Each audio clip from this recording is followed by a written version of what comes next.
शरद पवारांच्या डोक्यात उद्धव ठाकरेंचा चेहरा नाही अशी टीका फडणवीसांनी केली आणि आता सामनातून संजय राऊतांनी जोरदार पलटवार केला। तसंच संख्याबळ आणि मुख्यमंत्री पदावरून राऊतांनी भाजपचे दिवंगत नेते गोपीनाथ मुंडेंवरही टीका केली आहे। पवार साहेबांच्या डोक्यात कोणाला मुख्यमंत्री करायचं हे जवळजवळ शिस्त आहे, त्याच्यामध्ये उद्धवजींचा चेहरा नाही। फडणवीस काय म्हणतात ते महाराष्ट्र गांभीर्याने घेत नाही, हे त्यांचा चेहरा सांगतो। TV9च्या कॉन्क्लेव्हमधून फडणवीसांनी उद्धव ठाकरेंच्या मुख्यमंत्री पदावरून बोचरी टीका केली। शरद पवारांच्या डोक्यात 2-3 चेहरे आहेत, त्यात उद्धव ठाकरेंचा चेहरा नाही असं फडणवीस म्हणाले। त्यावरून सामनाच्या संपादकीयमधून फडणवीसांवर शाब्दिक बाण सोडण्यात आले।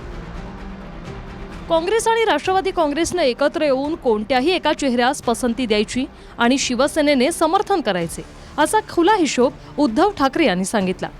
तरीही फडणवीस हे महाविकास आघाडीचा चेहरा उद्धव ठाकरे नसतील अशी बासुंदी उधळतात। पण स्वतःच्या महायुती वगैरेबाबत मात्र ते सांगतात की मुख्यमंत्री पदाचा चेहरा विधानसभा निवडणुकीनंतरच ठरवू।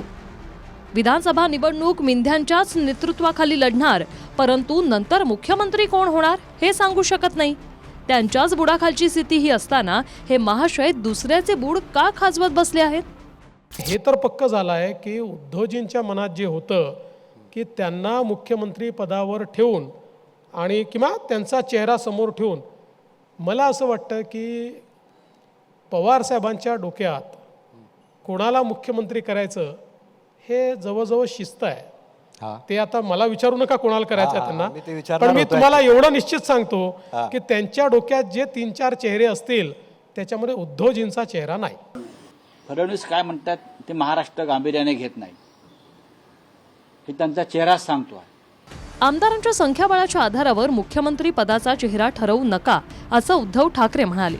त्यातून अंतर्गत पाडापाडी होणार असं सांगताना ठाकरेंनी भाजपसोबतच्या युतीवर बोट ठेवलं होतं।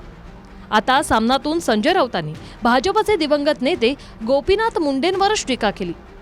शिवसेनेचे आमदार कसे होतील हीच गोपीनाथ मुंडेंची कार्यशैली होती असा आरोप सामनातून करण्यात आलाय। संख्याबळाच्या आधारे नेता निवडणं हे धोक्याचं ठरतं।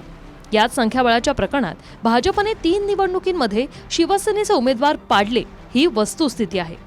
त्यावेळी गोपीनाथ मुंडे यांचं राजकारण हे शिवसेना आमदारांचा आकडा कमी कसा होईल यास खतपाणी घालणारे होते। फडणवीसांनी तेच केलं व आता महायुतीत तोच पाडापाडीचा खेळ होणार हे निश्चित आहे। त्या ठिकाणी सामनाच्या संपादकीयतून उद्धव ठाकरेंच्या मुखातून आज स्वर्गीय मुंडे साहेबांची अशा पद्धतीनं बदनामी ते नसताना करणं हे उद्धव ठाकरेंना शोभत नाही। कमीत कमी उद्धव ठाकरेंनी आता संजय राऊतांचा सहवास कमी करावा। संजय राऊत मात्र ही शिवसेना पूर्णपणानं मातीत घातल्याशिवाय राहणार नाहीत आणि तेही उद्धव ठाकरेंच्या नेतृत्वाखाली। लाज वाटली पाहिजे आज स्वर्गीय मुंडे साहेब नसताना अशा पद्धतीचं वक्तव्य करणं हे अतिशय आमाच्या सारख्याला वेदना देणार आहे। मग एवढे दिवस युती कशा केली? जर तुम्हाला एवढी माहिती होती, तुमचं सामान्य ज्ञान हे जगामध्ये अतिसामान्य होतं, पण नंतर युती का केली? युती कशाला केली? मग करायची नव्हती ना। कधी म्हणतात 25 वर्ष आम्ही युतीमध्ये सडलो, मग पुन्हा येतात। काय यांचं समजायलाच मार्ग नाही। आता महाविकास आघाडीमध्ये यांची गती लागली आहे। महाविकास आघाडीमध्ये दोन्ही पक्ष यांना मुख्यमंत्री पदाचा उमेदवार घोषित करायला तयार नाही आणि हे आपले बाशिंग बांधून तयार आहे। याच्याने कधी होते का? महाराष्ट्रात दिवंगत प्रमोद महाजन आणि गोपीनाथ मुंडेंना भाजप शिवसेना युतीचे शिल्पकार समजले जातात। मात्र मुख्यमंत्री पदासाठी शिवसेनेच्या जागा कमी करण्याचं काम मुंडेंनी केल्याचा सनसनाटी आरोप करून राऊतांनी खळबळ उडवली।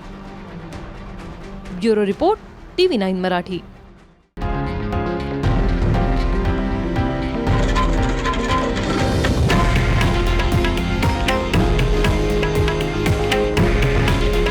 हे आहे देशातील नंबर 1 न्यूज नेटवर्क आणि आपण पाहत आहात TV9 मराठी। काळजी तुमची, हित महाराष्ट्राचं।